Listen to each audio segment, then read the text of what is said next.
जितना मर्जी कह लो, मेरा अचार कभी भी दादी माँ जितना स्वादिष्ट नहीं बनता। वो सिर्फ सामग्री नहीं, धैर्य और प्यार भी इसमें डालती हैं। तभी तो उनके अचार में अलग सी बात होती है। तुम भी उनके हाथ का बना अचार खाओगे ना तो बाकी अचार भूल जाओगे। तुम्हारी चटपटी स्वाद भरी बातें सुनकर मन कर रहा है कि अब तो जल्दी से ही पहुंच जाएं। वैसे और कितना टाइम लगेगा अभी आनंद हमें गांव पहुंचने के लिए? ज्यादा नहीं, ये मैप 20 मिनट और दिखा रहा है और 20 मिनट में पहुंच ही जाएंगे। राधिका मुंबई में नौकरी करती थी। वहीं उसकी शादी आनंद के साथ हुई थी। राधिका के माता पिता नहीं थे। गांव में उसके चाचा चाची और दादी रहते थे।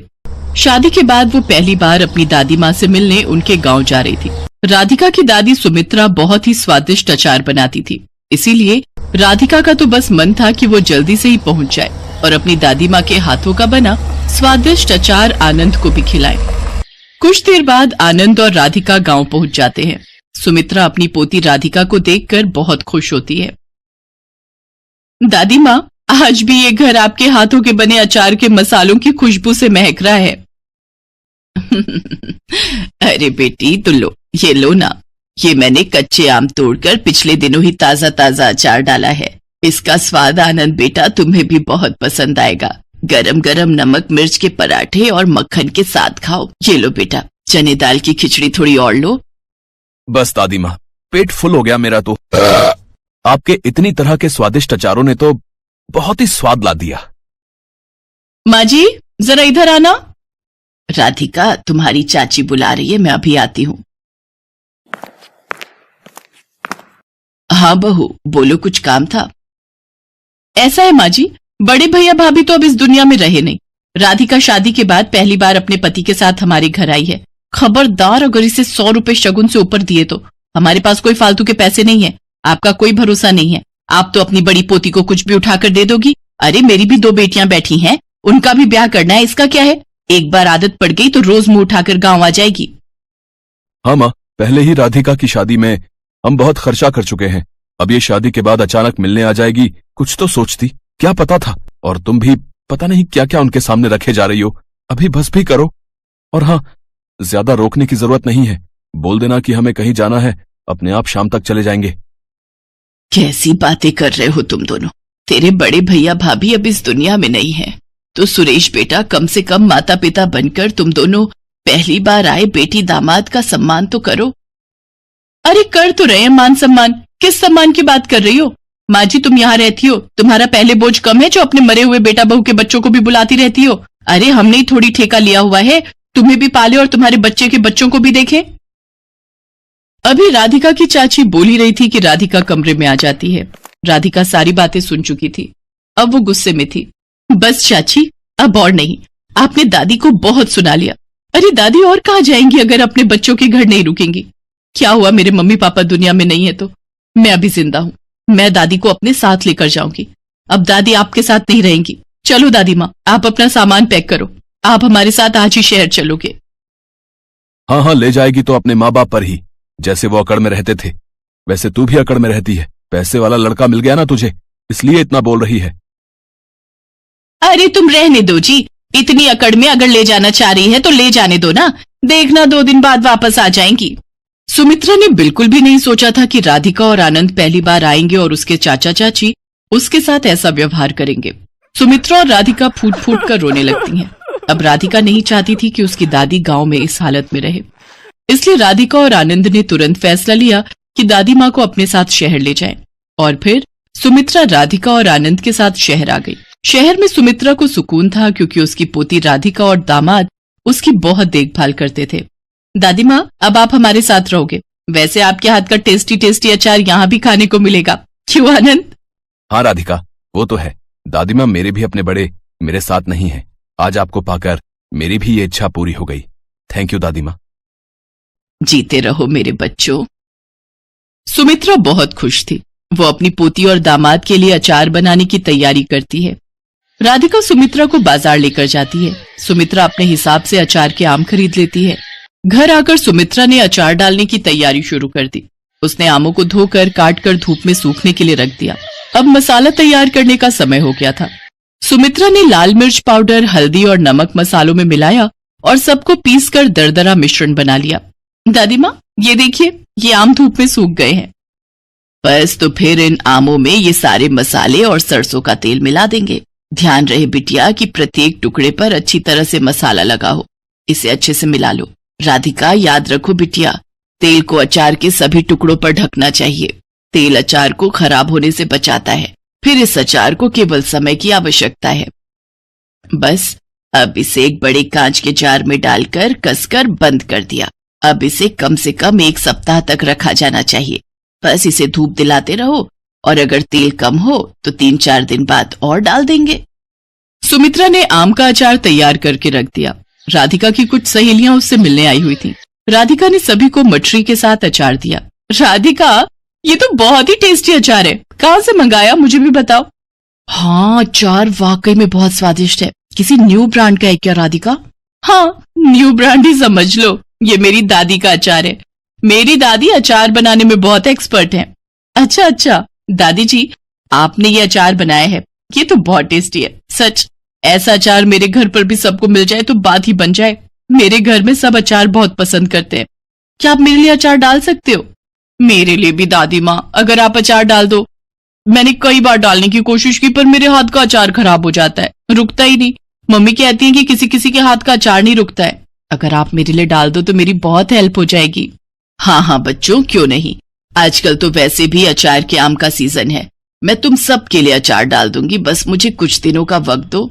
अपनी सहेलियों की बातें राधिका ध्यान से सुन रही थी। तभी उसके मन में विचार आया कि क्यों ना दादी के अचार को व्यापार में बदल दिया जाए, जिससे दादी को खुशी मिलेगी और उनके काम को पहचान।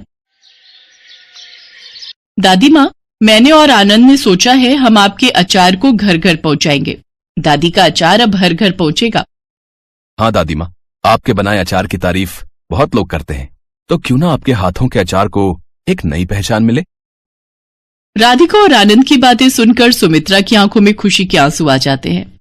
जिस सुमित्रा की उसके छोटा बेटा बहू ने कदर नहीं की, आज बड़े बेटा बहू की बेटी, उसकी पोती और दामाद उसकी कितनी मदद कर रहे हैं, उसे कितना सम्मान दे रहे हैं, ये उसे दिखाई दे रहा था। और फिर सुमित्रा के अचार को पहचान मिली। दादी का अचार हर घर पहुंचा, जिसका सारा श्रेय राधिका और आनंद को जाता था। राधिका और आनंद जैसे बच्चे अगर किसी घर में हो तो उस घर में बड़े बुजुर्गों की बहुत इज्जत होती है और बड़े बुजुर्गों का तजुर्बा उन बच्चों के हमेशा काम आता है। हमारे बड़े बुजुर्ग तो अपने बच्चों में ही अपनी खुशी ढूंढते हैं, पर कुछ बच्चे बड़ों को अहमियत नहीं देते और उनके सिर से बड़ों का आशीर्वाद अपने आप ही हट जाता है। सुमित्रा के छोटे बेटा बहू को जब ये बात पता चली तो उन्हें अपने ऊपर बहुत पछतावा हुआ। सुमित्रा ने उन्हें माफ तो कर दिया, लेकिन वापस उनके पास नहीं गई। वो अब राधिका और आनंद के साथ ही रहती थी और उसकी असली खुशी उन्हीं के साथ थी।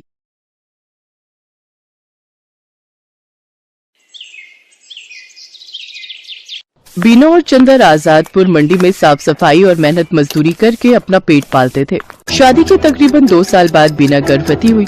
दोनों ही पति पत्नी इस बात से बहुत खुश थे और बेसब्री से नए मेहमान के आने का इंतजार कर रहे थे, लेकिन होनी को शायद कुछ और मंजूर था। एक शाम जब दोनों काम से घर लौट रहे थे तो रास्ते में रेल पटरी क्रॉस करते वक्त चंदर का पैर पटरी में फंस गया। अरे अरे ये मेरा पैर, अरे ये क्या हो गया जी? जल्दी जल्दी पैर निकालने की कोशिश कीजिए। कोशिश तो कर रहा हूँ बीना, लेकिन ये निकल ही नहीं रहा। बीना भी उसकी मदद करने की कोशिश करती है, लेकिन उसका पैर बाहर नहीं निकल पाता। तभी उन्हें ट्रेन की आवाज आती है। जल्दी कीजिए जी, ट्रेन आ रही है। बीना, मुझे लगता है कि मेरा जाने का वक्त आ गया है। तुम जाओ यहाँ से और अपना और मेरे बच्चे का ध्यान रखना। मुझे भागे को अपने बच्चे का मुंह देखे बिना ही इस दुनिया से जाना होगा। नहीं, ऐसा मत कहिए जी, मैं आपके बिना कैसे रह पाऊंगी। मैं भी आपके साथ इसी पटरी पर अपनी जान दे दूंगी। नहीं, हमारे बच्चे के लिए तुम्हें जीना होगा बीना। अब जाओ यहाँ से, तुम्हें हमारे होने वाले बच्चे की कसम। जैसे ही बीना पटरी से दूर जाती है तभी ट्रेन आकर विनोद को पल भर में ही काट देती है। बीना की आंखों के सामने उसके पति की मौत हो जाती है। एक ही पल में उसकी हंसती खेलती दुनिया उजड़ जाती है और वो एक विधवा बन जाती है। चंदर के जाने के बाद बीना बिल्कुल अकेली हो चुकी थी। अब वो अकेली ही मंडी जाती और मेहनत मजदूरी करती और उससे जो कमाई होती उससे अपना पेट भरने लगती है। एक दिन बीना घनश्याम को कुछ प्याज फेंकते हुए देख रही थी। अरे घनश्याम भैया, ये आप क्या कर रहे हैं? कुछ नहीं बहन, जो प्याज खराब हो गए हैं उन्हें अलग करके फेंक रहा हूँ। भैया अगर आपको कोई प्रॉब्लम ना हो तो जो प्याज आप फेंक रहे हो वो आप मुझे दे दो, वो मुझ गरीब के काम आ जाएंगे। लेकिन बीना बहन, इन आधे सड़े गले प्याजों का आखिर तुम क्या करोगी? वो मैं आपको बाद में बताऊंगी, फिलहाल आप ये खराब प्याज मुझे दे दीजिए। ठीक है बहन, ले जाओ, वैसे भी ये मेरे किसी काम के नहीं। इसके बाद बीना उन खराब प्याजों को एक थैले में भर लेती है और शाम को अपने साथ घर ले आती है और उसमें से थोड़े ठीक प्याजों को अलग करके रख लेती है और जिनकी हालत ज्यादा ही खराब थी उन्हें अपने घर के बाहर बनी क्यारी में बो देती है। अगले दिन सुबह काम पर जाने से पहले बीना साफ छाटे हुए प्याजों को काट कर आटे में मिलाती है और साथ ही नमक, हरी मिर्च और अजवाइन डालकर उस आटे को गूंथ लेती है। खुद नाश्ता करके वो कुछ पराठे घनश्याम के लिए भी पैक करके ले जाती है। ये लो घनश्याम भैया, आपसे जो कल प्याज लेकर गई थी उनसे मैंने प्याज के पराठे बनाए हैं, जरा आप भी चख कर देखो। रोज दाल चावल खाकर आप बोर हो गए होंगे ना। बीना बहन, हम गरीबों के नसीब में तो दाल चावल और सूखी रोटी ही होती है, भला उससे भी क्या नाराज होना। अच्छा लाओ, तुम इतने प्यार से प्याज के पराठे बनाकर लाई हो तो खाकर देखता हूँ। घनश्याम को बीना के हाथ के बने प्याज के पराठे बहुत पसंद आते हैं। ऐसे ही कुछ समय बीत जाता है। बीना को अब 7वां महीना लग गया था, जिस वजह से वो मजदूरी नहीं कर पा रही थी, जिस वजह से उसके घर खाने पीने की तंगी हो गई थी। ऐसे ही एक रोज जब वो खाना बनाने जाती है तो देखती है कि राशन के सभी डिब्बे खाली हैं। हे भगवान, एक बार को मैं तो भूखी रह लूंगी, लेकिन मेरे अंदर पल रही ये नन्ही जान कैसे भूखी रहेगी। इस हालत में तो कोई मुझे काम भी नहीं दे रहा, अब क्या करूं। हाँ, याद आया, अपनी जमीन में थोड़े प्याज उगाए थे ना, क्यों ना उनको निकाल लूं, वो अब पूरी तरह पक गए होंगे। बीना उन प्याजों को निकालती है और पड़ोस से थोड़ा आटा उधार मांग कर ले आती है। उसके बाद स्वादिष्ट प्याज के पराठे बनाती है। उसके पराठों की खुशबू को सूंघते हुए उसकी पड़ोसन आरती वहाँ पहुँच जाती है। अरे वाह बीना, तेरे घर से तो बड़ी ही अच्छी खुशबू आ रही है। आखिर क्या बनाया है तूने? कुछ नहीं बहन, ये प्याज के पराठे बनाए हैं, लो तुम भी खाकर बताओ कैसे बने हैं। वाह वाह वाह, क्या स्वाद है बीना तेरे हाथों में। अरे इतने अच्छे पराठे तो ढाबे वाला भी नहीं बना पाता। मैं तो कहती हूँ तू प्याज के पराठे का एक ठेला लगाकर बेच और पैसे कमा। जब ऊपर वाले ने तुझे इस हुनर से नवाजा है कि तू इतना अच्छा खाना बना लेती है तो इसका फायदा उठा। उसकी बात बीना को सही लगी और वो मदद के लिए घनश्याम के पास जाती है। घनश्याम के पास एक पुराना ठेला था जिस पर वो गलियों में जाकर प्याज बेचता था, लेकिन जब उसने मंडी में खुद की दुकान ले ली तब से वो ठेला बेकार ही खड़ा रहता था। घनश्याम वो ठेला बीना को देने के लिए तैयार हो जाता है। घनश्याम शाम को अपना पुराना ठेला लेकर बीना के घर पहुंचता है। ये लो बीना बहन, इसकी मरम्मत मैंने करवा दी है, अब तुम इसका इस्तेमाल कर सकती हो। आपका बहुत बहुत शुक्रिया घनश्याम भैया, आपका ये एहसान मैं कभी नहीं भूलूंगी। अगले दिन सुबह जल्दी उठकर बीना सारी तैयारी कर लेती है और मंडी में जाकर अपने प्याज के पराठों का ठेला लगा लेती है। लेकिन काफी देर तक जब कोई ग्राहक नहीं आता तो वो सोचती है, हे भगवान, दिन ढलने को आ गया लेकिन अभी तक एक भी ग्राहक नहीं आया। अगर ऐसे ही चलता रहा तो मैं अपने होने वाले बच्चे को क्या खिलाऊंगी। लगता है अब बिजनेस चलाने के लिए कोई तरकीब लगानी होगी। एक काम करती हूँ, कम दाम करके बेचती हूँ। एक बार मेरे पराठों का स्वाद सबकी जुबान पर चढ़ गया तो वो कहीं और जा ही नहीं पाएगा। इतना सोचकर बीना आधे दाम में प्याज के पराठे बेचने लगती है। कम दाम में बहुत सारे लोग बीना के पराठे खाने लगे। कुछ दिन बीना ने सबको कम दाम पर ही पराठे बेचे, लेकिन फिर जब उसके ग्राहक बढ़ गए तो उसने रेट बढ़ा दिए। लेकिन तब तक वो पूरी मंडी में प्याज के पराठों वाली के नाम से मशहूर हो चुकी थी। कुछ ही दिनों में उसकी अच्छी खासी कमाई होने लगी थी। वो भगवान के आगे हाथ जोड़कर बोलती है, हे भगवान, तेरी कृपा से और कुछ अच्छे लोगों की मदद से मेरा काम बहुत अच्छा चल पड़ा है और मैं अच्छी खासी कमाई कर लेती हूँ। बस मुझ पर ऐसी अपनी कृपा दृष्टि रखना ताकि मैं अपने बच्चे को एक अच्छी जिंदगी दे सकूं। कुछ ही दिनों में बीना खुद का ढाबा खोल लेती है। अब उसकी खूब अच्छी कमाई होने लगी थी। उसका काम और बढ़ गया था, इसलिए उसने अपनी मदद के लिए 2 लाचार औरतों को रख लिया था। बीना की डिलीवरी का समय भी आ गया और उसने एक बेटे को जन्म दिया। महीने भर का रेस्ट लेने के बाद वो वापस काम पर जाने लगी और अपने साथ अपने बच्चे को भी ले जाती। अब वो काम संभालने के साथ साथ अपने बच्चे की भी अच्छी परवरिश करने लगी और